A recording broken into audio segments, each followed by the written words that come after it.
Are you struggling for consistency in your sim racing? Does your iRating look like a roller coaster? If so, we have good news for you. The way to get more consistent is to first understand what you're doing differently than the professionals. And VRS is the answer. With our competitive subscription, you will have the telemetry, setups, tutorials, and everything else you need to fully analyze your driving. Our data packs and the ability to compare your driving with the best in the world will show you exactly where to adjust your inputs, change your driving line, and shave seconds off of your lap times. And our powerful and precise Direct Force Pro wheelbase and precision pedals are being used by some of the world's best drivers. All these champions agree that VRS hardware is not just the best on the market, it's also priced well below the competition. So if you're looking to upgrade to direct drive and the best pedals in sim racing, VRS is your answer. If you want to get better, get faster, and make it happen sooner rather than later, you owe it to yourself to find out why so many people are switching to VRS. You'll be so glad that you did. Visit www.virtualracingschool.com and learn why the best use VRS.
The Ricmotech miniMite Sports Car Series rolls into Virginia International Raceway for round number 2, and the battle for season number 9, it's already heating up.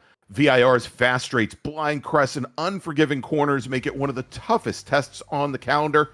Beautiful to look at, but brutal to race on. At Road America, SRT Esports' Josh Chinsky scored the first LMP3 win of the season, while in GT4 Pro, Ken Copeland powered his Wrong Stuff Mercedes to victory. And in GT4 AM, it was a family fight as David Klimovich edged out brother Michael in matching McLaren 570s. I'm Greg Ginsburg, and joining me in the announce booth, as always, is Larry Lefty McLeod. And tonight, joining us, it is Jim Cunningham, giving you all the best views of tonight's action. So, good evening, Larry. Welcome to tonight's 60-minute battle royale along the banks of the Dan River, just feet away from North Carolina. Yes, just a couple feet away. Hey, Greg, everybody. This is exciting. Some people don't know. Some people do. Greg and I are actually in the same room getting to call this race tonight, which is unique for us. And we're probably only 2 hours from the real VIR track, which is very cool to be in North Carolina calling this. One of my favorites, I'm sure one of Greg's favorite tracks anywhere.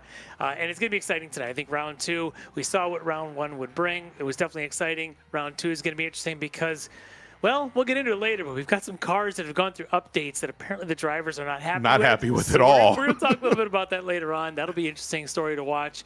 And, yeah, we've got a couple other new drivers that didn't make round 1. They've jumped in here for round 2. So we'll have some of that to bring to you here this evening in round 2. Indeed. And so, Larry, we are underway with qualifying a little bit over halfway through our 15-minute qualifying session, where we give our drivers 4 attempts, 4 flying laps to set their fastest times and set the grid for tonight's 60-minute race here from Virginia International Raceway. We're on board right now with Zach Herbert in one of the LMP3, not Dolores, Ligers. And Zach, new to the series. This is his very first week joining us. And he was actually the fastest of the Ligier drivers during midweek testing. So we'll see if he can hold on. He's racing for Echelon Echelon Motorsports. And you can pick out those LMP3 cars. Well, they're all prototypes, and they've got the orange number boards. And then we've got our GT4 racers like Leo Dragota here from Orion Racing. He is running in the GT4 Pro Class. You can pick out the Pro Class drivers because they've got the Ricmotech red number boards, mirrors, windshield banners, end plates on the wings, yada, yada, yada. And he is currently working his third flying lap of the session and looking to make up about 0.4 of a second, whereas his teammate Mike Dam, currently your provisional pole sitter. And then over in GT4 AM, last week's race winner David Klimovich, I did get that right? Yes, David Klimovich from Slow Bros Racing. He is currently your provisional AM pole sitter, working his very last flying lap. You can pick out all of our AM drivers because they do have the green number boards on their doors. They've got the green windshield banners, mirrors, and end plates on the wings as well. And of course, we've got everything color-coded on the left-hand side of the screen for you as well, Larry. We do. It looks like we got a lot of qualifying runs already done in for a few of the drivers. The LMP3 scores Zach Herbert quickest right there so far. We'll see if anybody's got any time left in them. It's going to be not too many. I think everyone may have just finished their 4 laps there in the LMP3s. Zach right now on that provisional pole with that 140.3, just screaming around out there. All right, well, tell you what, is we've got now just about 5 minutes remaining in qualifying. And Larry, something tells me this interview might take a whole 5 minutes. Let's bring in noted LMP3 racer for D2D Sim Racing. Maybe he can fill us in a little bit on that GT4 conspiracy.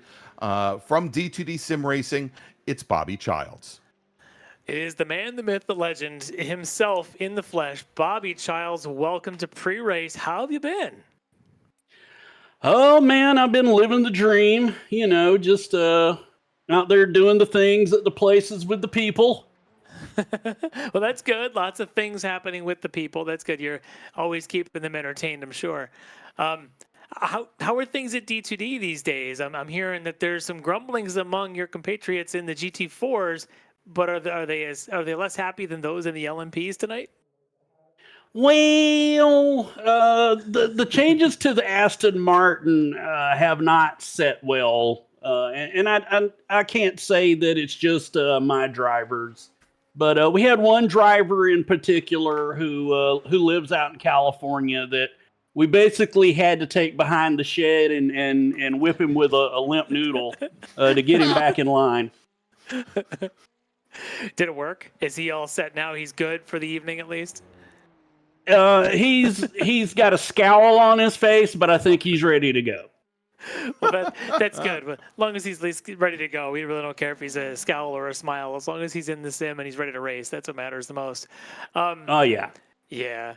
So you've picked up the pace recently, and I don't want to jinx you by saying, good luck and all that kind of stuff. But how are you feeling about your chances here at VIR? It's a proven track. You've been getting quick in the prototype. What's your headspace like going into tonight? My headspace tonight is survival. I have to say, we've seen in practice, we've seen some aggression, and we've seen the GT4s are really a handful for the drivers right now. Mm-hmm. And the speeds have changed between the LMP3s and the GT4s. We're no longer just like so much faster than them on the straights, but we can brake deeper and we're faster in the corners. So that's going to make traffic management at a track like this extremely difficult. So the goal really tonight is to make sure to not get myself into any unnecessary trouble and just, see where the chips fall when 60 minutes is over. Have you looked at the provisional grid so far and see who you're paired up with going into turn one? Do you happen to notice yet? I have not. It's probably that goofy blue car with the Florida Gator on it. It's not. It looks like he's right now on the inside of row 3. You are paired up with one Aaron Beaver. Does that at least make you feel a little bit better? You got a teammate hanging out with you? Oh, no. It makes me feel worse. He's so much faster than me right now. He's really killing it in the LMP3. He's my metric to try to chase right now. Aaron has been a great addition to the team.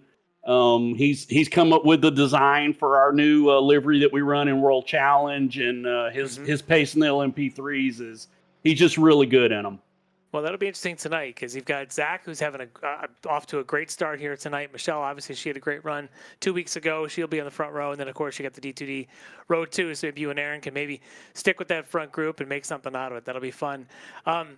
Anytime you're interviewed here, I always like to ask, what musical numbers have you been working on lately that you want to serenade us with anything tonight? Man, I haven't really worked anything up. The last week or so has really been tough, so I haven't been in a fun having mood. So I haven't really thought about that. And plus, Jeff, as he is wont to do, let me know at the last minute. That's why we even have Jeff's last minute race car rentals on some of the cars now, because if he's not doing it at the last minute, it's not getting done.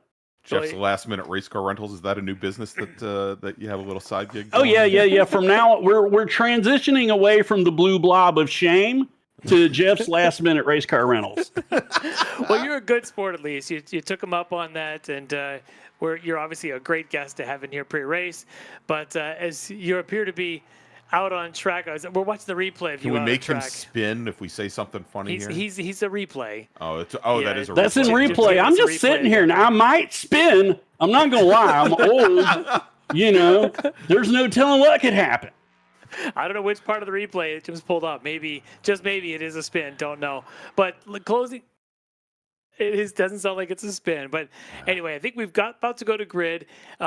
Any last comments from you, Bobby? Any last words of wisdom before you go to grid? This was actually a great time to interview me. Tomorrow's my 51st birthday, so of course I'm going to hope for something nice to happen tonight. I just want to say I'm running the number 17 in honor of my son-in-law, who runs this number in real life. And thanks to him, my oldest daughter and I can finally talk about racing. And I don't know if they're watching this, but if you are, I love you guys. And I'm going to go have some fun. All right. Well, good luck tonight, Bobby. And let's hope that your son-in-law doesn't change to a different number next week for his real world racing. And maybe we'll talk to you in an hour when this thing's done. So good luck tonight. All right, and actually, Bobby's already checked out. Yeah. And there you go, everybody. Our very own. We don't know if it's Jesse the Body Ventura or because Bobby the Brain Heenan just does not sound too Bobby Childs like. So he is our celebrity, though. We'll take it. He is. All right. Well, let's go and run down the starting order, Larry. We'll start off with the LMP3s, where Zach Herbert, newcomer rookie from Echelon SimSport, is your pole sitter today. Gosh, had over a quarter of a second on Michelle Squarick from Squarick Motorsports. Aaron Beaver from D2D Sim Racing will join Bobby Childs to make up an all D2D row number 2. Jeff Jacobs in his last minute rental there for the SCCA Foundation will start 5th, right alongside Jimbo Pfeiffer from Sector 5 Racing. Then we've got Jake Zito from HSR Phantom Racing starting in 7th. Russ Ruddick from Flying Tortoise starting in 8th. All right, over in the GT4s, it is an Orion lockout front row. It's the veteran Mike Dam and the young upcomer Leo Dragota paired up on that front row. Row 2, you got Brian Bennett from Sector 5 Racing. He's going to be alongside Ken Copeland from The Wrong Stuff. Get to row 3, you've got more Wrong Stuff here, Robert Schwenkler. And then you've got Lucas Dragota, the Dragon Sport Racing entry. Behind them, you've got another Orion entry, Travis Schwenke, alongside Eric Violette from D2D Sim Racing. And then behind there, you've got Dan Carito and DCR Racing and Chris Thorman, another D2D entry. Then we've got our highest of the AM category here. You got Dave Klimovich and the Slow Bros alongside Andre Wedderburn from the Speed Lab Experts, of course, esports. And then behind them, David Payton, D2D, and Dale Maxwell from Slow Bros. Next row back, another Slow Bros on the inside, Michael Klimovich alongside Ben Williams from Simcast Racing Team. And then you've got behind them, we are at Ryan Haley and Stephen May from Mayforce, Greg Brockway from Frito Sport, John Casey Frito Sport, and of course Doug Klimovich, the Slow Bro, on that last row. All right, Larry, and as our racers now come to that guardrail, they're coming to the start of the start zone here on the front straight as we wait for our starter to give the green flag and the command to go racing. And there we are, green flag is in the air, and we are racing. And Larry, did Michelle Squarick really try to shove Zach Herbert all the way to the inside? Didn't seem to affect them one bit, though, as they come down into turn one. He'll take the point. Squarick will drop in the second. Aaron Beaver and Bobby Child still were battling it out through the horseshoe for third position, with Beaver taking over the slot. Bobby Childs with Jimbo Pfeiffer. Jeff Jacobs, though, drops 2 positions on the start. He might be looking for another rental here, as our GT4 cars now coming to the start line. And actually, they're already through and heading into turn number 3 into the NASCAR bend. And it's Mike Dam, Leo Dragota, Ken Copeland now, and a little bit, and then Brian Bennett in 4th here as they all start to get a little strung out there as they come through turn 5 and snake through the lower S's here at VIR. We'll see if this long train can stay together without any issues here. GT4 cold tires. Everyone's got on those cold tires. Very difficult in these in an hour-long race. You got to bring them up to temp before you can really start throwing it around. So right now, looks like at the front, Copeland is the only one that made up a good position there. Maybe Schwenke got around Lucas Dragota. Everyone else pretty much in line from how they lined up on the grid. Going back to the LMP3s, great job for your pole sitter, Zach Herbert, to hold off Michelle Squarick and not to take the bait there going into turn 1. And then it did look like Bobby was letting Aaron sort of take the lead between the D2D teammates there in the second row, that 3rd and 4th position. But what worries me is Bobby's internet actually had a bit of a blink as he was going to the start line. Keep an eye on Bobby's condition, see if he's got any blink issues here as the race rolls on. And no, it's nothing that we did from here in Charlotte, I swear. We have no control. We are completely out of control. I love how you referred to Leo Dragota, Larry, as the young up-and-comer, as he was the GT4 Pro champion last season. But in looking at the announcer's notes that the folks from Extreme put together for us, maybe reflecting his age, they called him Lego Dragota. I'm jealous. It's a great name. That's right. That should stick. He's just building a career is what he's doing. That is absolutely right. And Lego and Ken Copeland and Mike Dam, they're starting to move away from the rest of the GT4 Pro field. A little bit further back, we're watching them right now in that blue number 151 machine. That is Andre Wedderburn. He is your AM leader. Or as we say, the toughest pass in extreme motorsports, as he's got Dale Maxwell right on. Oh, and I think we've got a car that's gone around through the NASCAR bend, Larry, and off in the dirt there is the number 43 machine. That is Ben one Williams. of our McLarens. That's Ben Williams, one of the newcomers. And he goes around, and we've got more drivers over at left hook. So you're that have had noticing a problems. trend here. We're seeing these Aston Martins struggling. So the D2D team, they drive the Aston Martin. And Eric Violette gave us a bit of a tip a couple hours ago. He said the car is just evil handling right now with the updates that iRacing. If you're not familiar with the platform, every 13 weeks they push out a bunch of updates. One of the updates was somewhat of a revamping and a balancing of the GT4s. There's a new GT4 car coming along we'll get to in a little bit, but they did do some updates to the Aston Martin. It sounds like it has made it very evil to drive. The Porsche looks still very stable, no issues there, but we were warned that we're going to see a lot of spinning Astons tonight. I think we're already seeing that here 2 laps in. Yeah, matter of fact, Violet said he got into the Porsche on Sunday night, and right out of the gate on his very first flying lap was over a second faster than he had been running in the Aston. Yeah, what's impressive to me, though, is watching what Brian Bennett's doing. He's in one of those Aston Martins, and he's able to keep it together. Perhaps he likes a bit of a loose car. It sounds like that's the issue, is the tail end is just very loose. You can't trail brake. You can't use any real significant throttle when you've got any load in the car. Oak Tree is very difficult corner, but you're watching Bennett here early. I'll give him the praise. He's hanging in there, and you can see him ahead of Schwenkler behind Copeland. So he's sandwiched between those two wrong stuff drivers that are driving different cars, not driving Astons. Bennett holding his own early on. Yeah, but it was very interesting, Larry, watching him go into the horseshoe and under braking into turn 1. Very, very late and deliberate coming off the brakes, and also much slower entry speed into turn 1 than almost every other car around him. So he's definitely cognizant of how loose that rear end is. Yeah, you've driven the track. Turn one's difficult at all. Downhill Yeah. braking, at least though it's an increasing radius corner, you just have to be careful in your throttle. The issue with Oak Tree at that turn down there is it is a bit more of a trail brake entry. You do Yes. want to use some of the brakes, and if the car doesn't load up very well, and if it goes through that little rise just at turn in, could make. This is what we're looking at here. You can see that rise, and then they turn in. You need a trail brake. This has just got to be so difficult with what we're hearing about the Aston Martin tonight. Yeah, I mean, and if you just try to diamond the corner off, you're just not going to carry any speed through there. All right, so early on here, it's Zach Herbert, Michelle Squirk in LMP3, Madame and Dragotta and Copeland in GT4 Pro, Wedderburn, Maxwell, Klimovich in GT4 AM, all very, very close, and a big, huge gap in AM from Klimovich back to Stephen May in that field, but already look at the clinic that Herbert is putting on. Yeah, so this is Zach Herbert's first race with us. Came into this, he was very quick in practice this week, already with a couple second advantage on Michelle Squirk. Now, Squirk was second in the first race 2 weeks ago. It was Josh Chinsky who really set the pace there and managed the front of that field. No Josh Chinsky here tonight, though, so I'm really kind of curious with Josh out tonight. Maybe he'll be back in 2 weeks. Zach coming along at that kind of pace. Michelle showing pretty consistent pace there. We may have a pretty good fight among the front of the field here in LMP3 as the season progresses.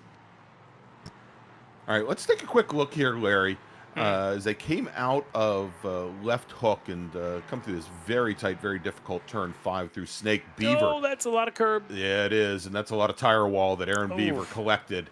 And the Diablo Sport driver there, he is, well, he's now down on the pit lane. He was in pit lane, not in the ambulance that was at the front of that camera shot. I promise you he was not in the ambulance there. No driver was hurt here in the sim race. But, yeah, Bobby was praising Aaron for his speed that he's got right now. But some nights he just hit that curb wrong. It's a very tall curb with like a deep pit apex on that corner, and you can high center those cars real easy. Very easily, exactly. And for a very stiffly sprung car like you know, like an LMP3 or even a GT4 car, yeah, you go up on that curb and it's difficult because the grass actually drops down in a way as well. You can't just drive out of it, and you can see there the issues that even Chris Thorman in his Aston Martin is having coming out of the Oak Tree corner. Just doesn't carry any exit speed. Yeah. Very difficult to get any kind of power down early on those corner exits. But at the front, though, the two teammates are playing nice so far. Mike Dam and Leo Dragotta. These are those opportunities for these guys to work with each other, save some fuel, save some tires. It's a 1 hour race. Even in a 1 hour race, you can definitely work on a fuel save strategy and make your pit stop as short as possible. And they know that Ken Copeland in that the wrong stop Mercedes behind them is always fast. You don't want to give any advantage to Ken. He'll be all over you if he does. But look at the two Porsches, almost like two Miatas, almost bump drafting. And they've got some company trying to make his way back up to his teammates. There's Travis Schwenke, currently sitting 6th in pro in the number 16 Orion GT4 RS Club Sport, giving Robert Schwenkler from the Wrong Stuff a little bit of a challenge there early on. Oh, there you go down the inside now for Schwenke. He's able to get that done. There's a couple of good lines there for Schwenkler to try and hold him off, but Schwenke, not Schwenkler, ends up getting the advantage now as they go through the lower S's. How dare they be on the track next to each other? It's an announcer's nightmare.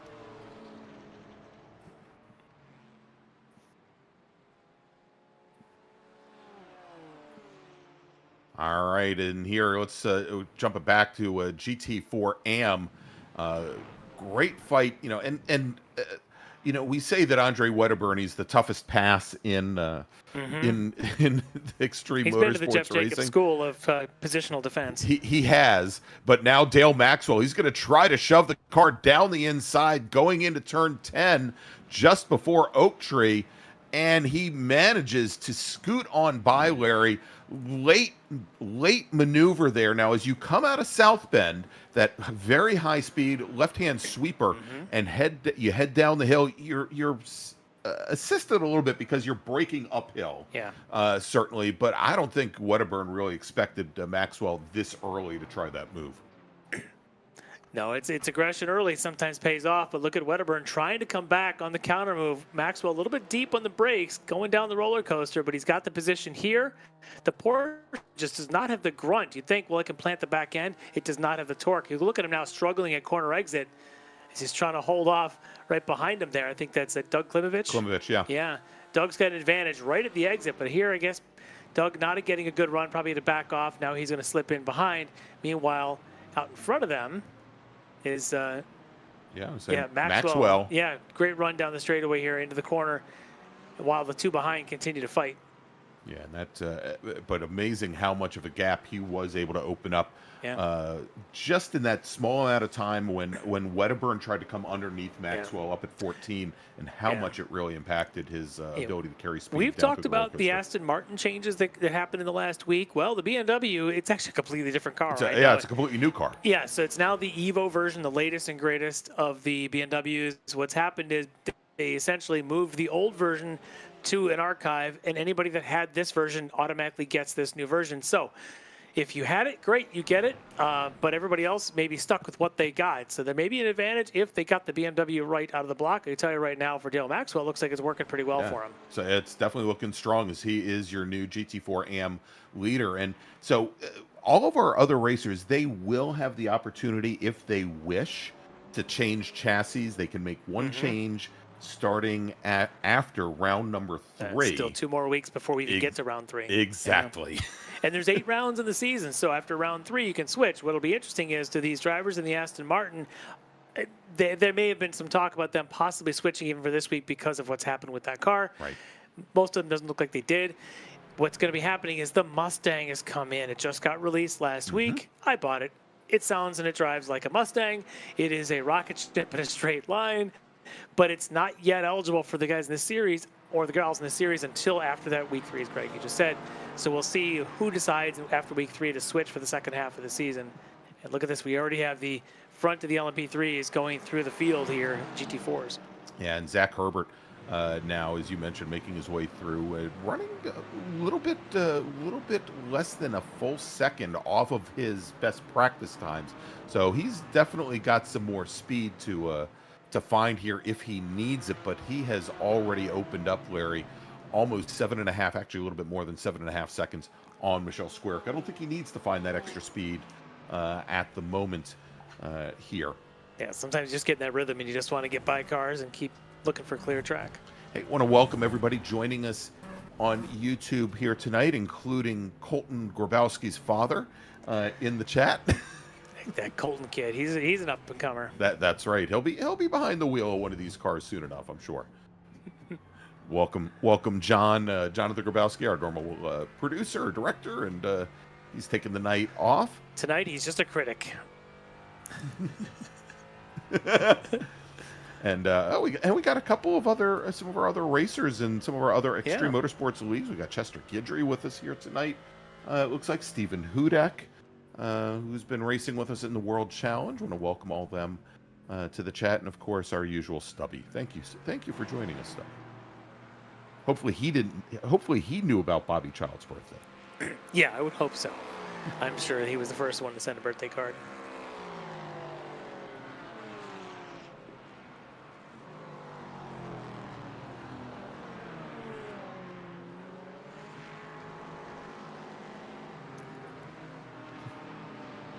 All right, so still a little battle here going on between Klimovich and Wedderburn. Meanwhile, the LMP3s have got a battle going here with Jeff Jacobs right in front of Jake Zito for 5th. Yeah, nice pass there by Jacobs as he makes the run into the top of the roller coaster. Oh, and Jacobs ends up heading to the grass, and right behind him, Zito goes to the grass on driver's left as they're all trying to clear. Was that I think that was it was either Brockway, I think, or Casey. I didn't see which might have been Brockway, but it got a little spicy there around the hog pen, and now it's going to continue with the spice as they're side by side going around turn 1 towards turn 2. Jacobs now on the right, Zito on the left. Zito's got the inside track here going into the NASCAR bend on the left side. Look at this. Jacobs is going to back off, but you got Russ Ruddick right in there too. And Russ Ruddick, who's made the move over to the prototype cars from racing on the GT side for many years here in the Sports Car Series, and he's right in the thick of this battle as they're going to come up. I think that's John Casey that they're coming up on now. The door's going to shut for Russ Ruddick. He's not going to be able to get on through. Look at that. See how squirrely the car is when he just gets a little bit of that high curb going through those upper S's. Otherwise, they're flat in just about anything. But he's going to make his way around. Finally, he's going to lose a little bit of connection with the battle there of Zito and Jacobs in front. Zito now with the advantage onto the back straight. We'll see who's got less downforce as they run down that long Madison Avenue. Ooh, and Brockway grabbed a whole bunch of dirt on the exit of Oak Tree there. So further impacting his ability to get back up with these two racers just ahead. I think this pass a little bit aided with some of that traffic as we had seen. Great run for Zito around into Hog Pen. It looked like Jeff Jacobs checked up for the traffic in front of them. As the lap went on, they kind of separated a little bit, but now Zito with the advantage. And we'll see if they come up onto more traffic, which looks like I see that battle we were watching earlier. That AM battle. That's the we were Maxwell, watching. Wedderburn, and Klimovich battle they're about to approach here going into turn 1. Here they come. Well, we'll see who goes to the grass on the left and who goes into the grass on the right as they come through NASCAR with these three. Zito's going to go left of the GT4. He's going to try and hold the inside line. Wedderburn's going to stay outside, but looks like Maxwell's going to hold his line. It's going to get snug through turn 4. Oh, and Jeff Jacobs gets, and that is such a difficult corner there. The left hook.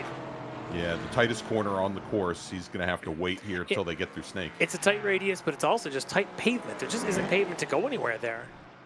You've got to turn it early. Wow. And so in just the blink of an eye there, Jake Zito now opens up almost 3 full seconds on Jeff Jacobs. Yeah, it's aggressive use of the traffic to get through them and force Jacobs to get stuck behind him through turn 4 into turn 5 before he finally clears them through the lower S's in that short back straight. But we'll see if Jacobs can make his way back up because it looks like there's more traffic ahead for Jake Zito. And you notice, Larry, Bobby Childs was telling us how the GT4 cars now in a straight line have almost the same terminal velocity that the LMP3 drivers do. And it took all the way down to turn 10 before Jeff Jacobs could actually get around the BMW. We have another spinning Aston Martin. It's Ben Williams again. He's parked at the exit of Oak Tree. He's going to try and find his way out of there. Well, see, it spins awfully well there. Good use of the torque. And back underway. That's what we were warned about, that this is it with the Aston Martins. Yeah, maybe time to turn the traction control back on if you drive one of these Aston Martins just to keep it. May not be fast, but at least you won't be losing a second every 4 laps the way that they're doing. Speaking of which, we've got Brian Bennett from Sector 5 alongside Mike Dam. And that's Bobby Childs, isn't it? Right behind him? Yes, it is. Give him a little bump draft. Yep. Bobby's being patient here. And what that also means, Larry, is we're watching Mike Dam fight with Brian Bennett. Ken Copeland has managed to get around Mike Dam, has managed to split the 2 Orion cars and now runs second, but he's got a long way to go to get up to Leo. We didn't see how Dragota and Dam got separated. I think we got a replay queued up. Thank you, Jim. Here's Copeland. There are the 2 Porsche Orions in front of him. This is all coming down into turn 1, and I wonder if Dam got a little bit too aggressive on the back of Dragota. Yeah, he did. And that might be what allowed Copeland to slip on by. Dam resumes in third, about 4 seconds back. Mike Dam had a one-way ticket to the Dan River, basically. It's down there. If you go far enough, you'll find it. Exactly, it is. Here's that replay again as we keep an eye. He caught a little bit of dirt. There it is, under braking. He really got up under the back of Dragota, and then he moved left to avoid hitting his teammate. Caught that dirt under braking. That is not the place you want to do that. No, not at all. And so Dam loses the position to Ken Copeland, and as we saw here,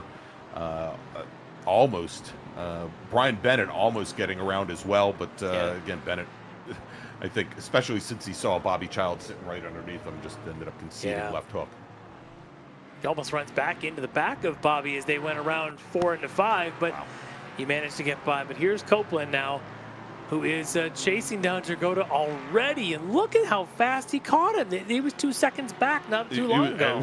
Yeah, I was going to say it was actually closer to 3 seconds a lap ago. Well, he just put in a 1:53.7, which is quick. Dragotta has been milking this at a 54.8. So Copeland using the opportunity to close that gap a little bit, put the pressure on Dragotta, perhaps force Dragotta to start using some of his tires, which when he and Dan were out front, I bet they were trying to work in to save that. Copeland's going to make sure he can't. The question is, how much does Copeland wear off as he's trying to run down Leo Dragotta also? We've seen Copeland do some mighty crazy things over the years. GT3s, GT4s. He is just generally fast. We've seen him, chase down people from 10 seconds back. We've seen him have opening lap issues and still end up on the podium. We've seen him. Didn't he the one that actually skipped a pit stop one night? I don't remember who that was. It's the legend of Ken Copeland. 2 years ago. Yeah, I think it was. Yeah, so this will be interesting.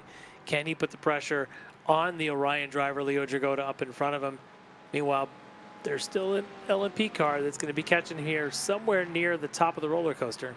Yeah, and that may be the one thing that maybe brings Ken Copeland back to Mike Dam. But it's like as long as he can get a good run out of Hogpen, and it looks like that the LMP car is maybe backed off just a little bit. And I think that might be Jimbo Pfeiffer. Pfeiffer, yeah. Yeah, yes, he's right about the same point on track with these guys. There goes Pfeiffer in the Sector 5 right up the inside. Doesn't harm at all. In fact, if anything, now it's going to give some draft to Copeland. He's lucky to take this right now and stay within that 1 second number of Dragotta, because he had actually fallen back a little bit as they went down roller coaster. That's interesting there. Watching Dragotta make the run under braking down in the turn one. Actually had both of the left-hand wheels in the grass off the track surface. Well, we just saw what happened to his teammate doing that. Dancing with the devil when that happens.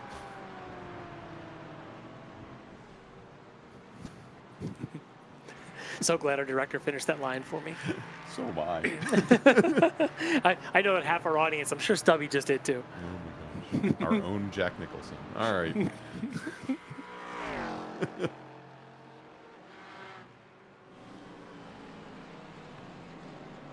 Let's jump back to the AM battle here, Larry, and David Klimovich now having gotten around Andre Wedderburn as well. So move our former leader back into third.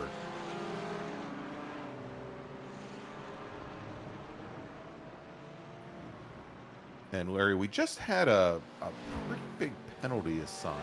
Did you pick up the number of who that was given to? I did not. All right, well, we'll find, because we just had one driver that was assigned a drive-through penalty and almost a minute, sounded like? A minute post-race, which could stand to drop him back considerably. All right, so we'll catch replay here. Michelle Skorick, who had been running second. She still is, but she's going to park it right there, get it going again, but losing a lot more time to Zach Herbert, your race leader, now 25 seconds back from Zach is Michelle. Yeah. She's still, though, about 7 seconds ahead of Bobby Childs. Oh, we may have more Ben Williams. Did Ben have another issue? Yeah, this time. So we talked about it's the trail braking into Oak Tree. It's a very difficult thing right now with the way this car is acting. It's almost like they just jacked a bunch of rear toe out into that car the way it's driving. Exactly, and it just wants to rotate around. You can't use throttle on the corner exit. You can't use trail braking on the way in. You just have to brake in a straight line, turn gently, and just kind of keep a constant throttle on there. Yeah. Oh. That's a shame. That's what I think the third time we've seen him go around in that one place specifically. But this battle here of Maxwell, Klimovich, and Wedderburn now the third in the train. Klimovich is going to take his shots at Maxwell as they go through turn 3. We'll see if Klimovich gets aggressive or he tries to pressure Maxwell into a mistake. And this is for the lead in AM.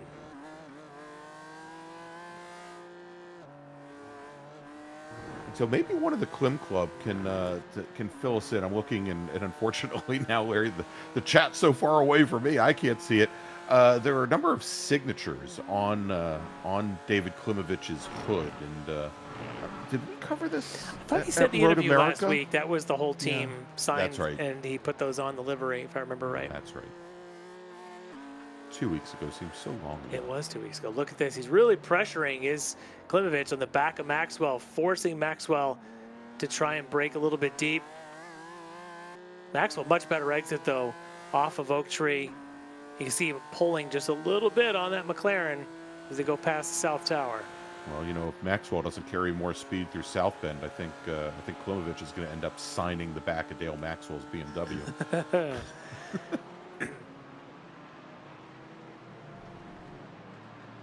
Well, this is your front three in GT4 AM. They've got a couple second advantage on the rest of the M category with Casey and May and Brockway back from them. So this is a hot ticket, though, to watch. It's the best battle on track. As that other battle we had seen a moment ago, the Copeland and Jagoda in the pro category, they've separated a little bit. We'll get back with them a little bit. This battle here is just too good. I'm really waiting for Klimovich to get a good exit and try to make a run on that BMW power in front of him. I think the BMW's got pretty good legs, but the McLaren's going to have to do it in the corner. Look at Wedderburn from a mile back. And I think there's contact, Larry, between Wedderburn and Klimovich as they go into the horseshoe. That was aggressive. I wonder if he broke a little bit too late.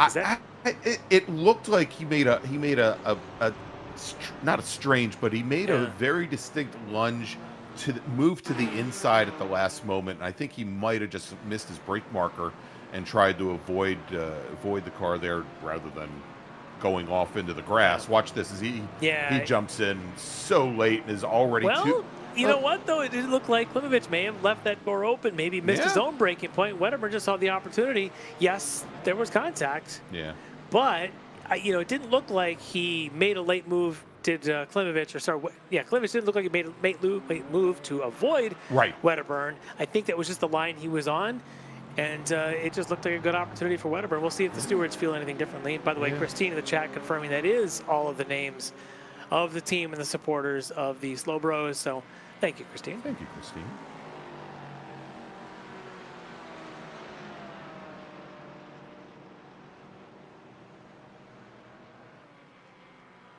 All right, let's see if we can, Jim, if we can jump a little bit further back. I want to watch Ryan Haley in the 58 BMW, another BMW and now Aston battle here, and they've got want to bring this car up because it's got the Racing to End Alzheimer's livery there, but also with David Payton, another one of our D2D racers running in the Aston Martin. He's I was going to say seemingly making the car work, but he's also sitting 10th in pro behind almost the whole AM field at the moment. Yeah, Bennett right now is the highest running of the Astons, and we're watching him managing that car. Eric Violet is up there in the top 6, again, managing the car. But Violet's teammate here in David Payton, trying to just keep it on the track and try and chase down Ryan Haley. Doing a good job is Haley to hold off Payton for the time being.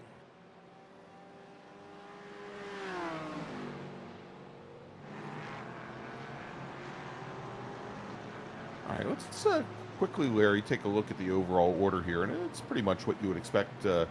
Well, I guess what we wouldn't expect maybe is Bobby Childs heading to the pit lane. Let's take a look here.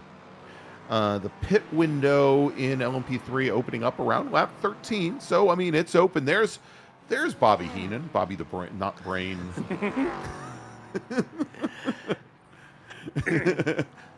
And I'm wondering, did Bobby Childs get a stop and go penalty perhaps? Because he wasn't in his pit stall for very long there, Larry. He was not. Well, actually it's looking about because Michelle Squerick did as well, and it was about 17 and a half seconds in the pit box. And here comes Russ Ruddock doing the same thing. Yeah, so we'll see.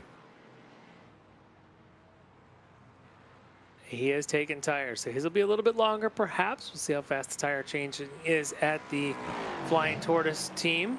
He's back on the ground, and there away you he go. goes. Same, about a little bit less than 16 seconds, so almost a second and more than a second and a half shorter than Bobby Childs and Michelle Squerick.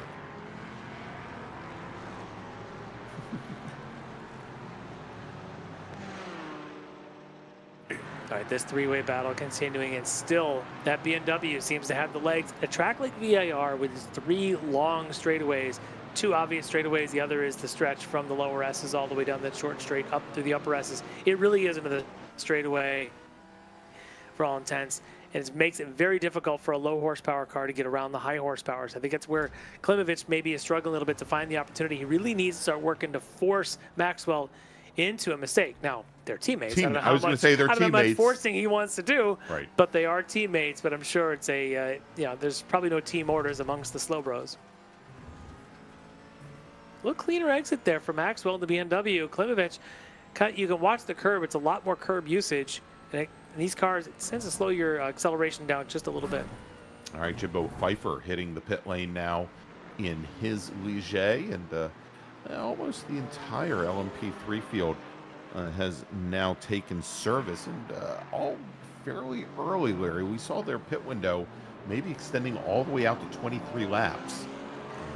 Yeah, they can go that far. We'll see if Zach Herbert does that, your race leader. Everyone else, we are just past the 30-minute halfway point. So, but look at this. I think this is a good exit here for Klimovich, one of his betters. He even gets a little bit of a push draft from behind should Klimovich want to try to make the move on Maxwell. Wedderburn's the wild card here, is not a slow bro, trying to prove how not slow he is, see if he can put himself up alongside the McLaren.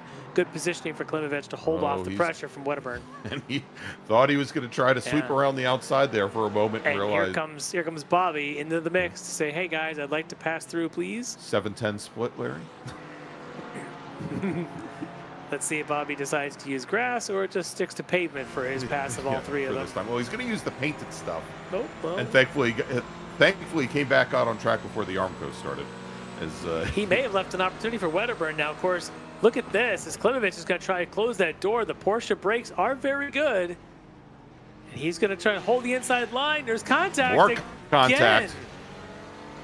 Wedderburn might be able to get a 2-for-1 here. The McLaren gets it, but where is the BMW? More contact, Larry, Whoa, and now Wedderburn's going to run wide. And that's going to be a tire wall if he's not careful for Wedderburn. He's going to hold it onto it. There you go. Good save. Look at this, though. Klimovich now is going to be a nose ahead of Maxwell and take that position. After all the contact between Klimovich and Wedderburn, Maxwell's the one that loses out. So, Larry, we're going to replay of this. I was going to say, yeah, we need to see a replay of this. Maybe a chopper shot. And this might be the perfect opportunity to mention that, Larry, that tonight's race stewards are provided by the SCCA Foundation.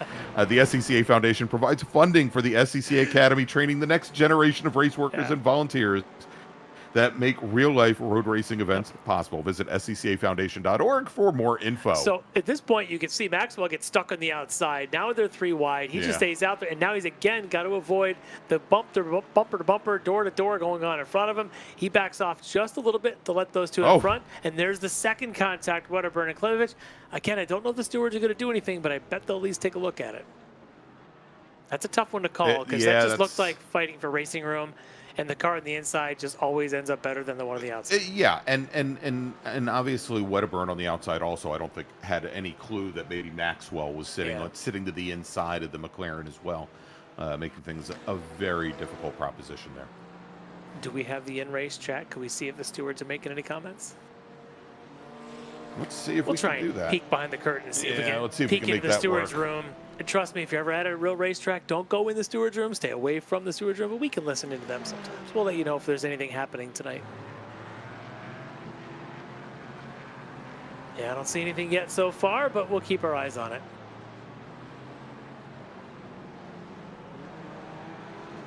All right. Well, now it's just the 2 slow bros. And there's your Wedderburn just a little bit further back. We'll see if Wedderburn can chip away. A lot of racing still to go. 27 minutes left in this thing. Oh, and Larry Wedderburn. That was Dale Maxwell just taking to the grass, coming through the NASCAR bend. Oh.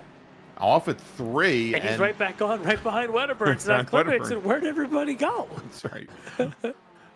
Let's take a closer look at this as they come out of the horseshoe and head over to NASCAR. I think he just ran wide. I wonder. Yeah, does he just miss the turn in? He's wide of 2. And I think it carries him to a bad position to go in for 3. And I wonder if he just took his eyes up for a second. Sometimes you start looking at your fuel level, you're planning your pit stops, and you take your eyes off. I mean, there is a brush of the brakes there to get in for the NASCAR bend, and if he did it even a few feet late, that's exactly what's going to happen. All right, well, Wedderburn says thank you very much, and he jumps back to that second position in AM category. And look at this, even Klimovich, a little slide coming off of Oak Tree on the exit. That has been his weakness tonight. The two behind him have been better at it. I think Maxwell's been the best. We'll see if Maxwell makes a move, or maybe perhaps pushes Wedderburn along to catch back up to Klimovich.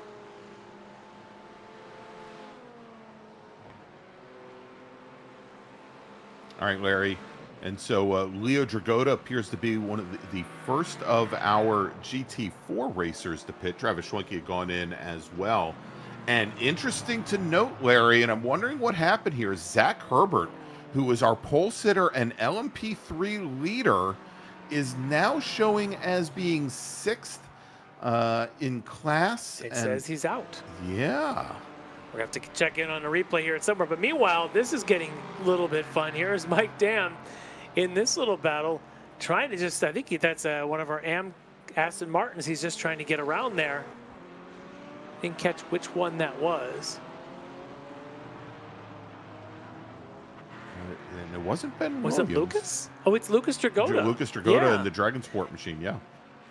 Yeah, I got confused there because I believe he's running an AM, but in our timing scoring, it does show him in the red. So my apologies. Yeah, that is Lucas Dragota. He's got to get his livery back on. But he's another one struggling tonight with that Aston Martin. Well, you know, he just might not have had enough money to pay for the vinyl wrap. So well, he needs to talk to Dad or he's on Leo a about. Budget. We'll give him a break. Yeah, he needs got to more mow a few more allowance. lawns, deliver a few more newspapers. They still have newspaper delivery? I don't think so. A few more visits from the Tooth Fairy. All right. Well, I'll tell you what, Larry. We're right up at the top of the hour.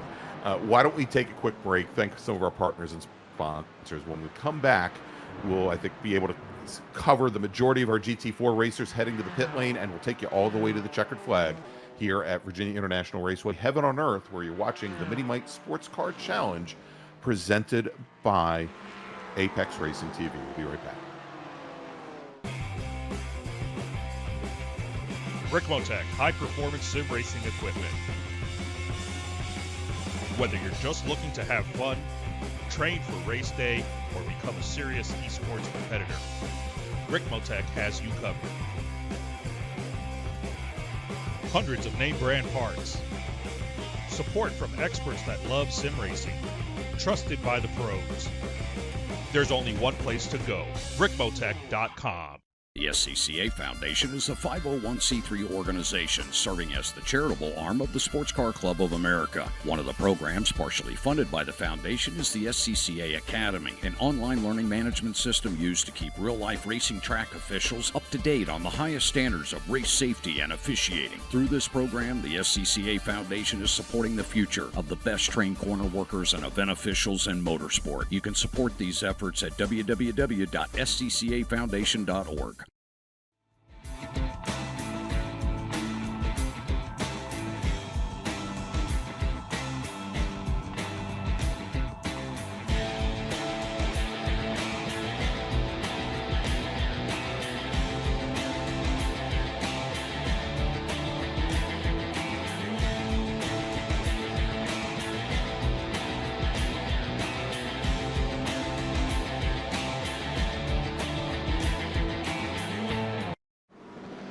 The search is over.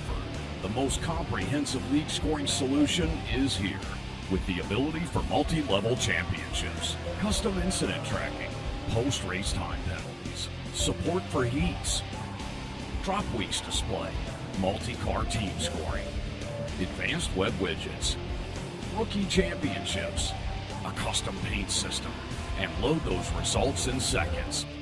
Visit extremescoring.info today. Ricmotech high-performance sim racing equipment. There's only one place to go, Ricmotech.com.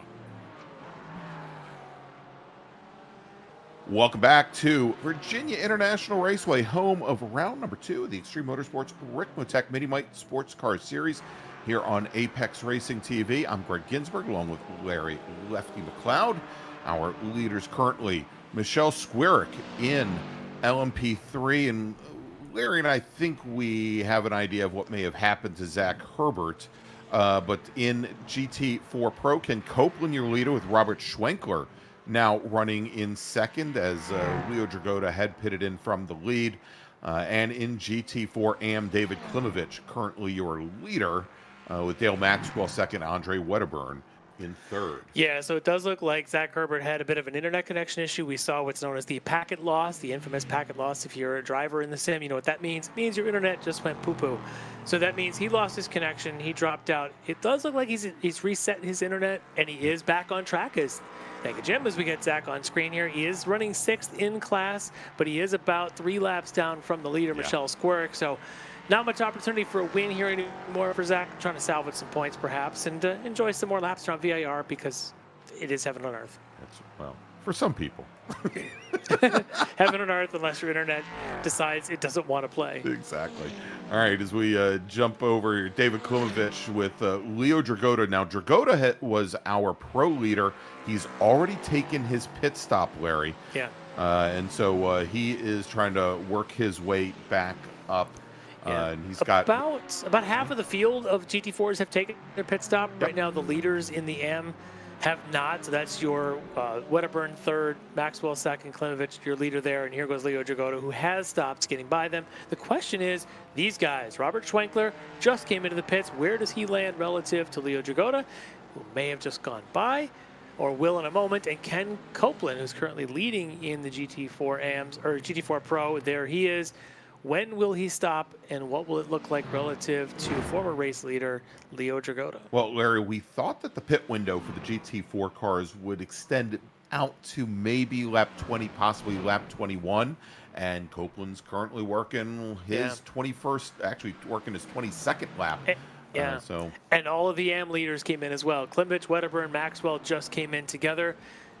We'll see what they look like when they come out. I suspect it'll be Klimovich. The question will be Wedderburn and Maxwell behind them. And then, of course, Ken Copeland, who has been known to stretch fuel long ways, appears to be doing that again tonight. Yeah. He's looking like trying to get that 22nd lap out of a tank of fuel. There he is, drafting behind one of our Aston Martins. That gets David Payton. David Payton in the D2D Aston. As they come up Madison Avenue heading towards the roller coaster. This is how you stretch fuel. Every chance you get to do a little bit of drafting, a little bit of lift and coast going in. Although that looked like a pretty good aggressive on the brakes there. Yeah. I suspect Copeland is on his way into the pits here, or he's doing miracles with his fuel system. Steve May is the other one who just went past pits as well, hasn't stopped yet. But let's see if Copeland comes in. Yep, he is in. Where is Leo Dragotta, and how close is he to Ken Copeland? All right, so Dragotta now, he's about a quarter of the way through the lap, so that would put him probably heading over towards turn 7 now. No, I take that back. He's 3/4 of the way through the lap. Yeah, he should be on his way to the top of the roller coaster right now. There he is. That's where he is. Copeland is about 10 seconds into and away from the end of his pit stop. Is there about 20 seconds or so? Dragotta flinging the Porsche down the hog pen. We're keeping an eye on Copeland's pit stop. Dragotta's got a good run. I don't think Copeland's going to be there in the front, but he may make it interesting. There you can see that Mercedes of Copeland moving, but there goes past him Leo Dragotta to resume the lead. Yeah, and hadn't even gotten past the control line yet when Dragotta went past. And so Copeland, as he rejoins, and he's now going to have to worry about getting some heat in the tires, about 4 seconds back from our leader. Dragotta did a good job there before his pit stops to really build that a little bit. Had a couple of good laps too after his stop, and that's where you see the difference. Remember, at one point they were about 9/10 apart. Dragotta really laid the hammer down to try and open up some gap there. Good job for him. We'll see now if Copeland's got anything left in the chase here in this last 17 minutes.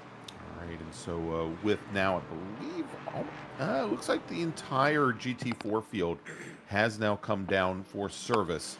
And so I wouldn't expect any major changes there now. Mike Dam starting to close things down once again. Also about 3 seconds back from Ken Copeland at the moment as Jimbo Pfeiffer slices his way through and past Mike Dam as they came up the uphill S's here. I remember Mike Dam started this race nose to tail with Leo Dragotta. Had that one mistake on the braking going into turn 1.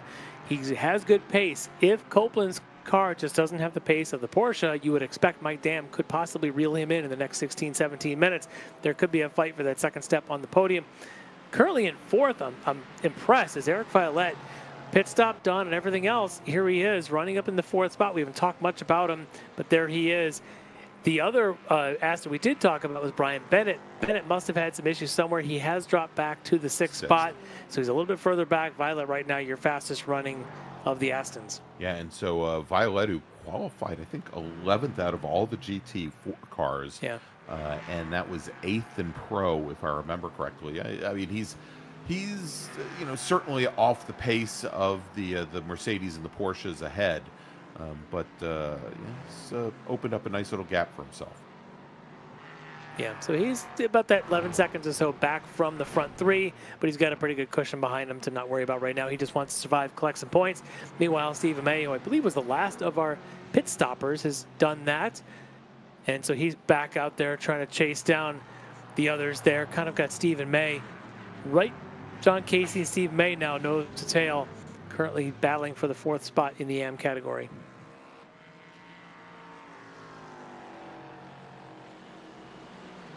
As they go past the south pits. Now a little bit less than 15 minutes remaining. Those south pits do get used in real life. They use them for a lot of the endurance races, the champ car and those types of amateur endurance races. They'll often use that south pits. So great place for people to pull off as well. Yes. Given how many cars somehow seem to break right at Oak Tree. The grandstand right there is a great viewing spot because you can see them coming up over the hill through the S's. You see them come around South Bend. You can see any passes that go on, and you can watch them all the way up as they disappear up the top of the hill towards roller coaster. Yeah, Larry, as we've called races at VIR, I had set up for a couple of events in the South Tower right by that pit lane.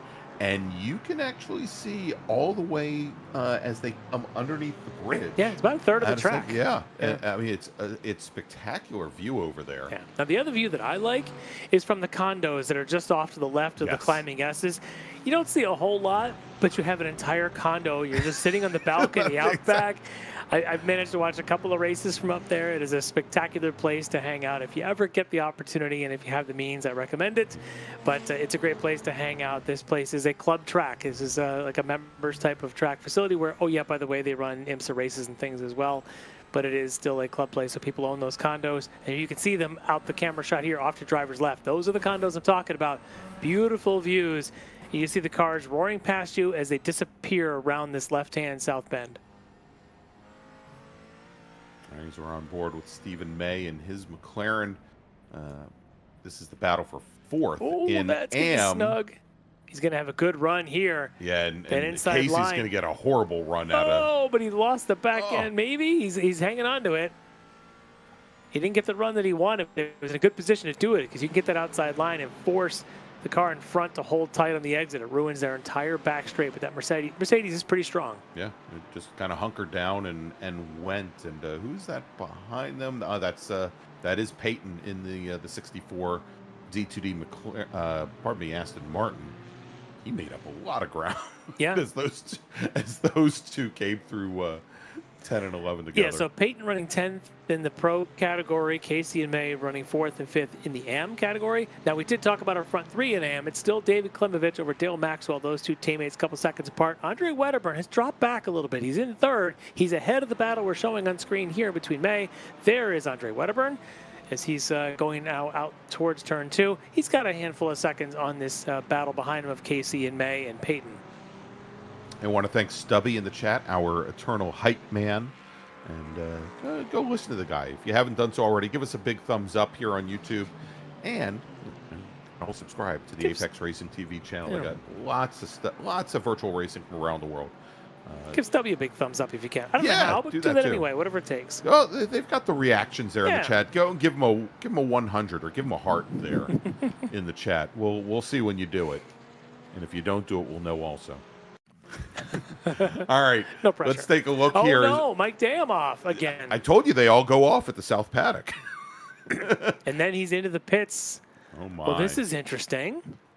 Did he? I mean, looked like he just got to the grass over there and didn't hit anything. So that was through the main pits. Here he is recovering from a spin at Oak Tree. Right. Can we get an estimate on the number of incidents he might have tonight? Any chance he had to serve a drive-through for too many incidents? That is a potential penalty that faces these drivers. Oh, he may have some damage somehow. So I wonder, and you see there as he went to the grass beforehand. I wonder, so there was something that precipitated that. Yeah. Well, what that does, it moves this guy, Eric Violette, up to the top 3 right now while we look for the replay with Mike Dam. All right, looks like we may have a replay here. Let's take a look as he's coming up behind a lot of slower traffic. A lot of traffic. Going into Oak Tree. Oh, and he might have gotten to the back of some of that traffic, and he gets into the side of him as well. That'll do it. So who was that? Whose McLaren was that? Was that one of the Slowbros McLarens? Was that the other Klimovich Was it possibly car? Michael? Maybe. Let's see. Yeah, who's that just in front? Who's going alongside? Michael Klimovich, yeah. Yeah, is that Ryan Haley then was the other one just in front of them? But that's Michael getting hit. Yeah, that's unfortunate for Mike Dam. Just to try to get by, a little bit of spin to the McLaren, and then Dam, if he's got damage, has to go and fix that. So he is down the order, and he appears to be out of this race. Meanwhile, Dan Carrito. Stephen Hudek, subclass violence.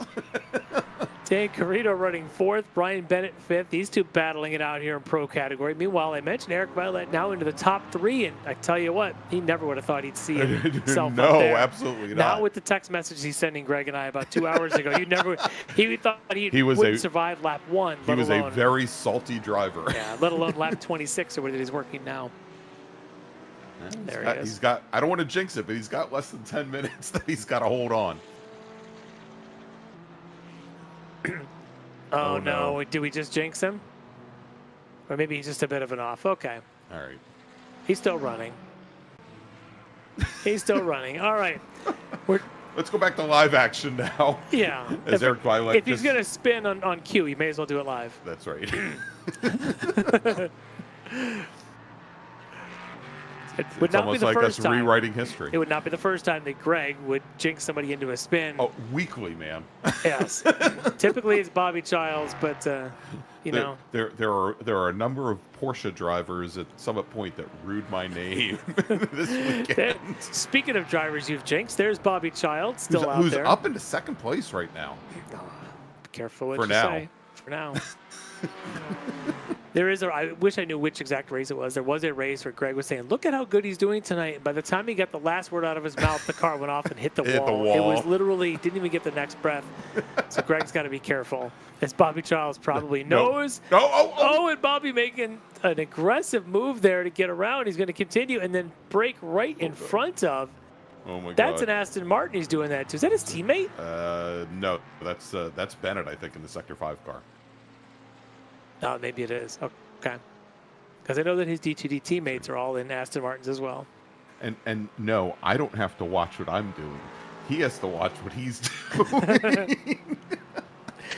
I mean, if he's listening to our audio while he's driving, that's on him.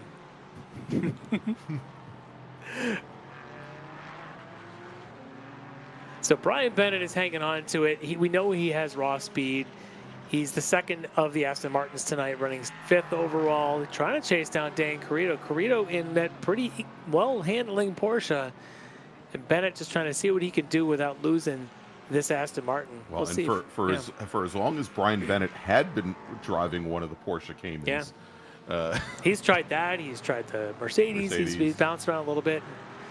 Tonight, he's trying to salvage top 5. Still about 5 seconds ahead of Chris Dorman for the 6th spot. All right, let's jump up. We haven't covered Michelle for quite some time here. Yeah. Larry is, she had that trouble with traffic coming down the roller coaster about 20 minutes ago, but now she's got a lot of clear track ahead of her. Maybe not clear track, but it looks like it could be. She's coming up now on Ken Copeland, and who's running 2nd in pro. Looks like she's got 20+ seconds on the rest of the GT or LMP4. Yeah, she's settled down from that spin she had earlier, and things are doing just fine. Obviously, a little bit of benefit with the loss of previous race leader Zach Herbert coming down, but Michelle taking an opportunity here. She was 2nd at the race at Road America 2 weeks ago, looking for opportunities, any chance she can get. Right now, 20-some seconds on the field, just trying to get this thing through the next 5.5 minutes. And of course, Michelle, a lot of real life racing experience. Yeah. We talked about, during the opening round, which was at her home track. She lives right outside, just a couple minutes outside of Michelin Raceway Road, Atlanta. She, in the last year and a half or so, has been putting a lot of time into the what is known as the Spec MX-5 Challenge for third-gen Mazda Miatas in the Sports Car Club of America.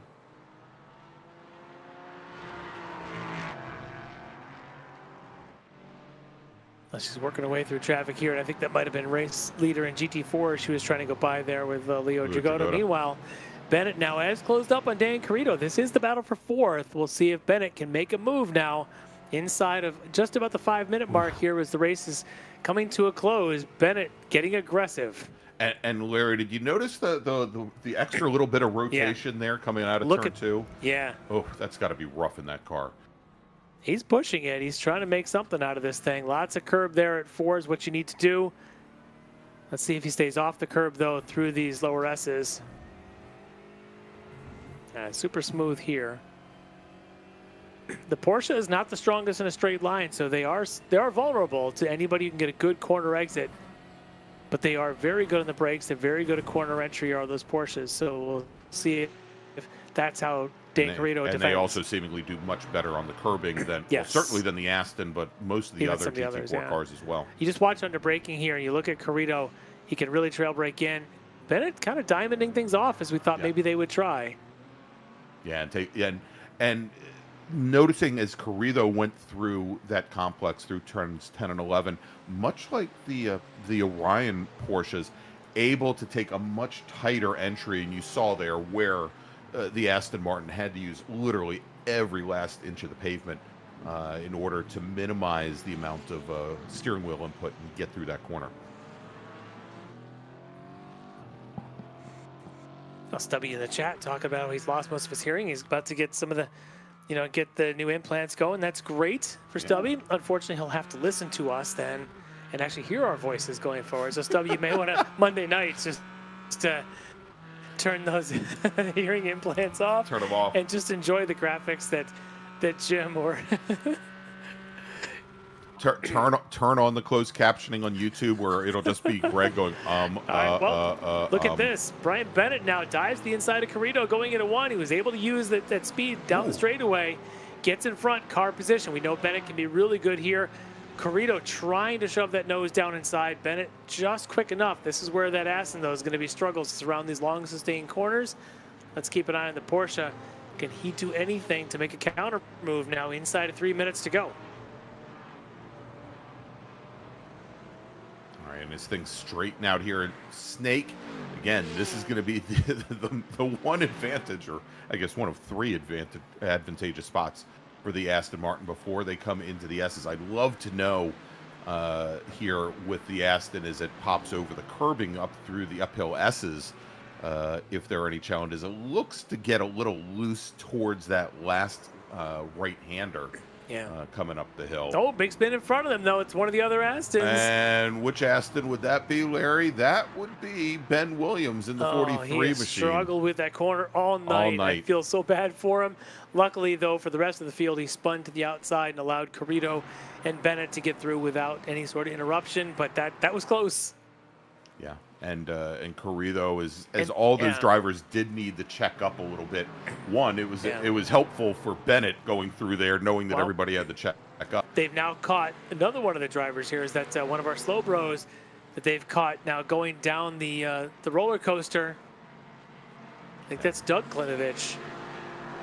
And Doug is going to have mirrors full of an Aston Martin. He's going to try and stay right. Meanwhile, I believe your former race leader, Zach Herbert, is that LMP3 that would like to go between. Let's make this interesting, boys. I was going to say, it was just tightening up right in that center lane, was disappearing awfully quickly. And then it looks like behind them, Jimbo Pfeiffer wants to do the same thing, but that's his Sector 5 teammate that's running in the GT4, 2 cars ahead, so he's going to tiptoe carefully. Do not want to take out your GT4 compatriot there if you're Jimbo Pfeiffer. All right, as we have just 1 minute remaining here on the clock. Oh, No, and is Jimbo that Pfeiffer? Pfeiffer goes around, coming out of left hook, setting up for turn 5. You get in the back of Carrito, perhaps, going through left hook. It looked as though he got out of the throttle maybe to keep Yeah. from getting into the back of the car there. Let's take a look. I don't think there was actually any contact. Move that tree. Yeah, maybe he just did. a touch. But I think he was trying to avoid it and trying to run Yeah. wide, and he still couldn't. And luckily, it doesn't look like too much damage to either one of those two. Yeah. As we're now right down near the 0 at the top of the hour. Let's go on board here for Pfeiffer one more time in this replay. You see him brake late, and he realizes that he tries to Yeah. run a little bit deep, and there's just nowhere to go. That's on Pfeiffer, but luckily Carrito not affected by it. Meanwhile, Let's go back to live action, and we'll try to catch up with Michelle Squarick. There she is. Yep. As she's heading up to the S's This for the should be very white last flag. time. White flag lap. A little bit less than, well, a lot less now than 3 miles remaining. Probably about 2.5 miles remaining. She makes her way out of South Bend into turns 10 and 11. 11 being the Oak Tree turn. waves over at Son of Oak Tree as she spins past that corner. Yeah, those grandstands down there, they're packed. Yeah. Even those sim viewers know.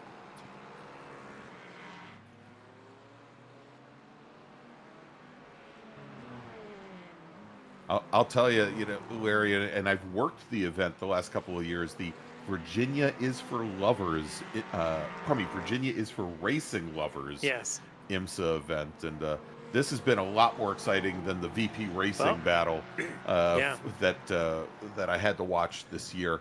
As Michelle Squarick comes out of the final corner onto the front straight, she's going to win round number 2 here in LMP3. It's the Extreme Motorsports Ricmotech miniMite Sports Car Series. Now, Leo Dragota, where is young Leo? I think he's coming down the roller coaster now. There he is. Heading towards that famed roller coaster. There he is, making that right turn. Just a few more cranks of the wheel to go. And he's managed to extend his lead He over did. Ken Copeland to almost 8.5 seconds here as the Huffy Bicycle the Huffy Bicycle rider, as our leader comes out of the final corner and taking the win round number 2 in GT4 Pro. Leo Dragota from the Orion race team. Ken Copeland, not quite enough there for him at the end. He is going to finish second with Eric Violette. We think, he's still got a little while to go, but we think Eric Violette going to bring his car home in third.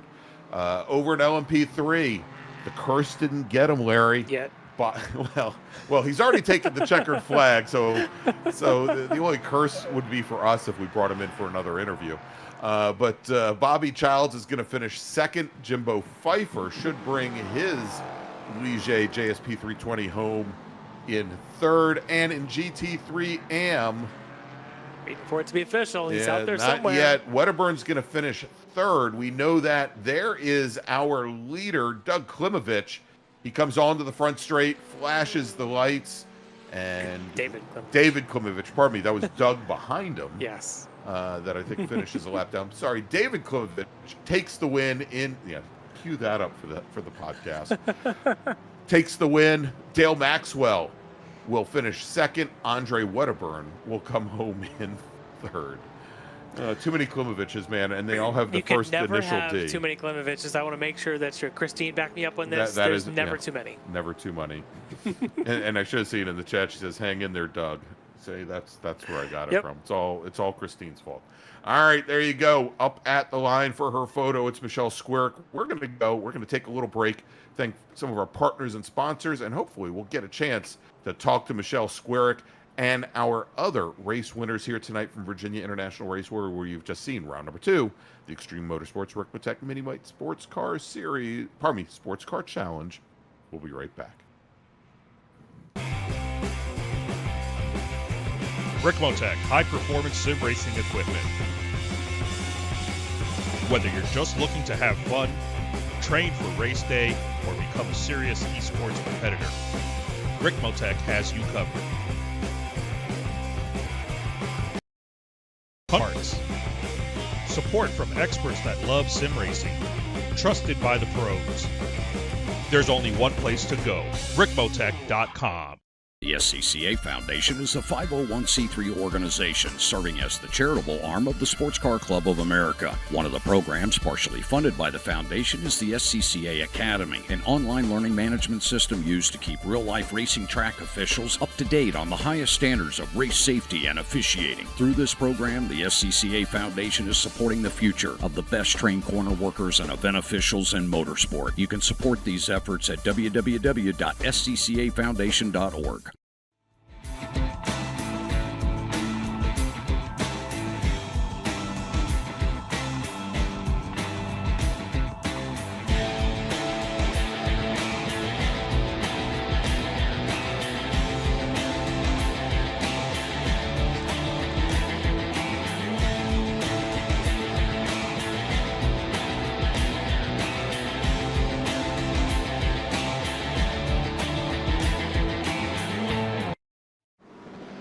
The search is over.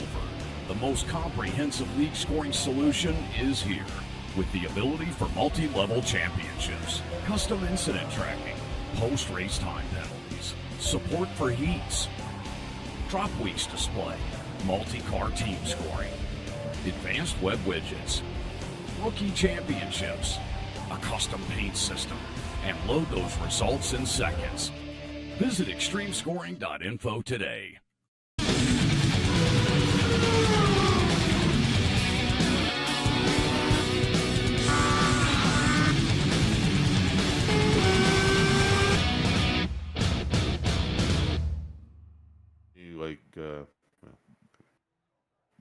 And welcome back, everybody, to Virginia International Raceway, where we've just seen round number 2 of the Extreme Motorsports Ricmotech miniMite Sports Car Challenge. I'm Greg Ginsburg with lefty Larry McLeod, and they're on the track and pulling away from their photos are some of our podium finishers here tonight, where Michelle Squirk takes the win in LMP3 with Bobby Childs finishing second, Jimbo Pfeiffer coming home in third in LMP3. Over in GT3, David Klimovich takes the win for Slow Bros Racing.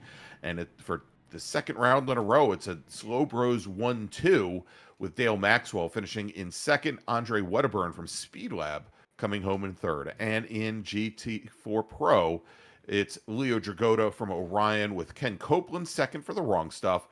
And Eric Violet, who I think might be more surprised than anybody, Larry. Yes. Coming home in third. All right, let's take a look at who we've got sitting in the green room. Larry, we've got two LMP3 racers. Yeah.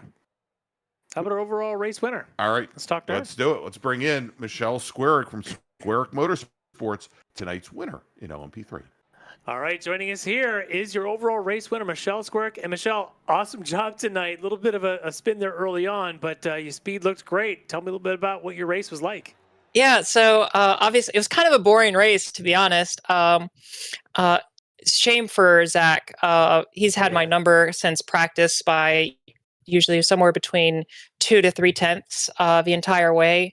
That gap proved itself out in qualifying again. And then he had a little bit of luck with some traffic early on, and then that kind of just, all right, just try and settle in here and hope something happens. Unfortunately for him, that ended up happening. Always hate to get a win that way.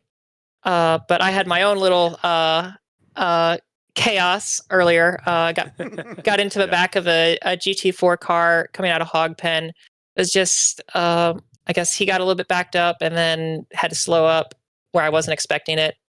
Luckily, there's no penalty involved. It was just about, trying to keep calm. Had Casey on the radio as my engineer, helping me stay calm and letting me know the gaps behind. And then I was just settling in, hoping to finish second until he comes over radio and lets me know, oh, you're in the lead. So, yeah. Does that get you fired up where you want to actually start putting down even faster laps, or do you actually have to? Oh, yeah, because as soon as settled in? Well, as soon as he came back out and started, I think he laid down like a low 140 lap. So I tried my best, but I just kept catching traffic, and even though I'd see green on my dash, it just couldn't happen at the end. By great. Yeah, well, great pace. I mean, you're working through the traffic here, and there's a pretty widespread field of GT4s. I can't imagine you get too many laps where you're just completely uninterrupted. We were hearing things that maybe the pace has changed between the LMP3s to the GT4. Did you notice any of that tonight? Were they a little bit more difficult to chase in the straightaways? Yeah, they were definitely a little bit faster in the straightaways.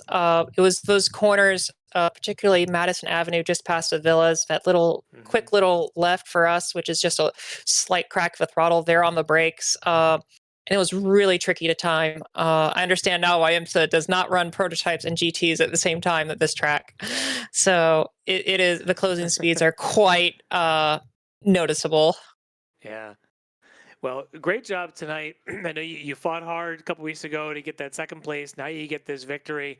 Off to a great start to the season, so you got to feel great about that. But I know you've probably got some folks who want to give a shout out to and thanks to for helping you get the win here. Absolutely. First, huge shout out to Casey, being my race engineer. And then got to thank my real life sponsor, rspeed.net, and my real life team, Final Turn Motorsports. So I'll be there in runoffs in a couple weeks. Oh, awesome. Well, I know Greg and I are going to be there as well. So looking forward to that as one of my personal favorite events. But tonight you can celebrate in the victory here at the virtual VIR. Your winner in the LMP3s, Michelle Squarick. Nice job. Thank you very much. All right, congrats, Michelle. Let's move over now to GT3 AM, Larry. With we had our choice of many Klimoviches, and tonight we're choosing David, who takes his second win in a row here in the miniMite Sports Car Challenge, driving Chris Slowbros Racing in the number 21 McLaren. There's so many Klimoviches that sometimes Greg even gets confused, but we're no confusion here. It is David Klimovich getting the win again here in the GT4 AM. David, awesome run tonight. Tell me a little bit about the battles that you had with your teammate Dale and with Andre and all that just seemed to keep us on the edge of our seats. Oh my God, it was challenging. The update last week I did not see coming. I didn't know it was coming. I don't know if there was news about it, but I read the patch notes after driving the car for about an hour, spinning out about 45 times, and I was like, something is very different with this car. I know I haven't driven in 2 weeks. Is this the point where we tell them it happens like every 12 or 13 weeks? This one seemed a lot different than just like a little tweak here and there. I mean, my car, I don't know if the other McLaren drivers would agree, but it felt completely different from the first race. It felt like the downshifts, especially, like I would say you used to just be able to be real aggressive. You could just slam on the brakes, slam on the gas, downshift whenever, and the car kind of just took the abuse. And it was, you might kick out sideways, but you just counter steer a little bit and you're fine. Now it was like if I downshifted a little bit too early, it's like you go spinning around and off into the distance. Yeah, as we're showing the replay off in the distance, actually in this shot is teammate. Dale Maxwell going off at the NASCAR left. So it's perfect timing, your comment about going off in the distance as you continue to drive away. But yeah, he's trying to get the shot of the hood there. I think we talked about that last week. You got signatures of all of the team supporting you, all the Klimoviches there as Jim's trying to get a good shot. Looks great here. But yeah, it's again, all the Klim Club tonight. Yeah. But love the support in the chat, just cheering you on. I mean, do you hear it at home too? You hear it in the background? You just have to wait till the race is over to get the high fives. I gotta wait till the race is over. I can't. Dale said he actually listens to the broadcast while we're racing. I can't do that. Really? I can't. Well, I don't know if that was just this race. Yeah, I mean, usually we just do it to throw Bobby Childs off. you might want to give him a warning that that's a bad idea with Greg and I here on the mic. But yeah. We'll see what he can do with Dale next time. But you ran a great race. Dale was tough to chase down, it looked like. But when he started making a mistake or two, you got in there. You even had a couple of times side by side with Andre Wedderburn going through turn one. How close? I mean, I think so close. We think you guys traded some paint through there. But Were you guys just mano a mano? Everything's fair. Everybody's good. Any hard feelings between you and Andre? No, I think we're okay. I mean, there was a couple of points that I think, he was a little reactionary versus being proactive with his defensive maneuvers. But, all in all, it was okay. I think it was very scary when we ended up 3 wide. I actually wasn't planning on that. But I saw Andre making a move up the inside, and I knew he was going to, I think he was pretty much going to get a double pass on Dale and I if I didn't also go for it.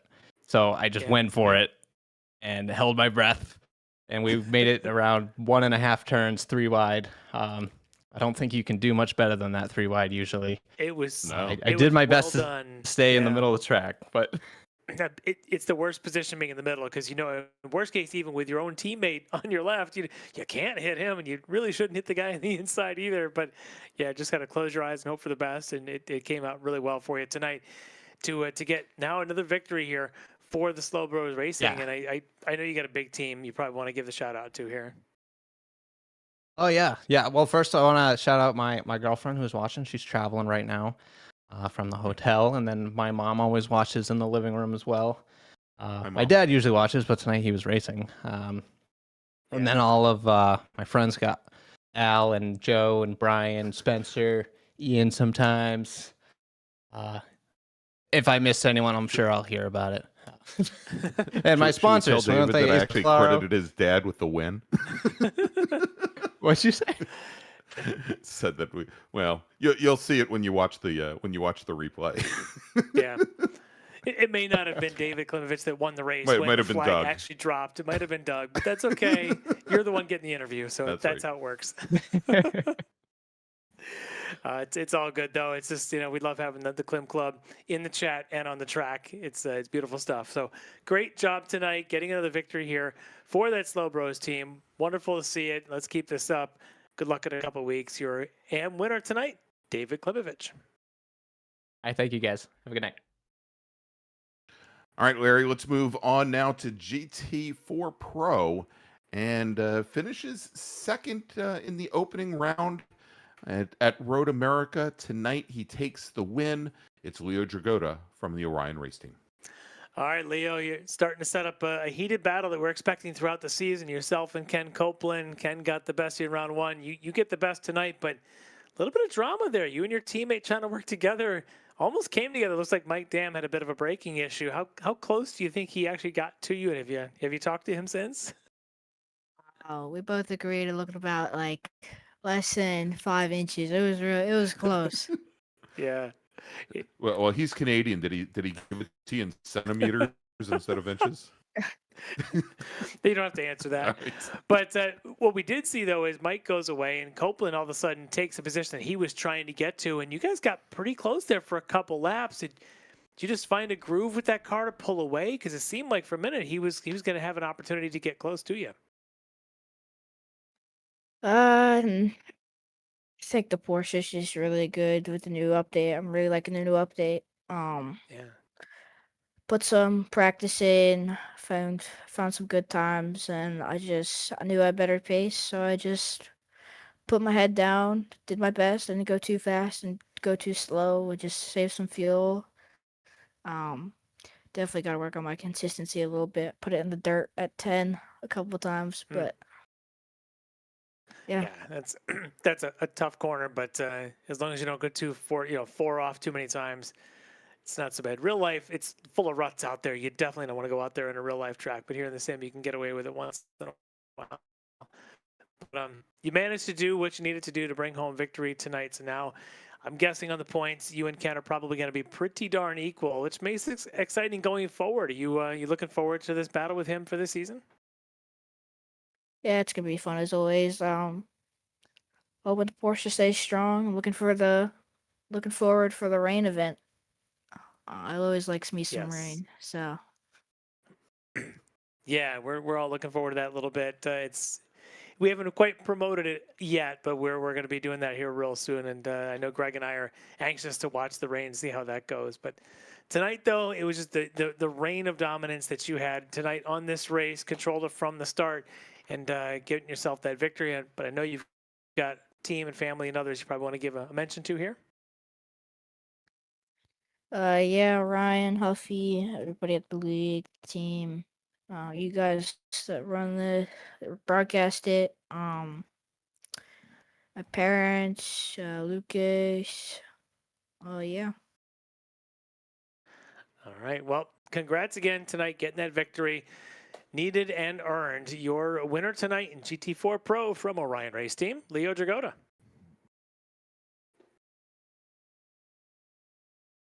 All right, Larry. Well, that wraps things up here from Virginia International Raceway. Let's take a look at what we've got coming up on the schedule in the next few weeks. Next Monday night, September 22nd, 8:10 p.m. Eastern Time, the Ricmotech World Challenge descends upon the Hockenheim Ring, heading off to Germany for a 75-minute sprint race. And then in 2 weeks, it's the return of the miniMite Sportscar Challenge. We head off to the land of the rising sun, heading to Suzuka for another 60-minute race on the schedule. And then in 3 weeks, October 6th, the World Challenge will head to the land of really, really bad concrete. Head off to Sebring International Raceway for the first of, I think, 2 90-minute endurance races on the schedule. Yeah, looking forward to those. All right, so for Larry Lefty McLeod, for Jim Cunningham, I'm Greg Ginsburg, and I'm going to be off for the next 2 weeks, I believe, Larry. But I'll catch you from Sebring. Everybody have a wonderful week, and Larry, we'll see you next Monday night at the Hockenheim Ring. Have a great week, everybody.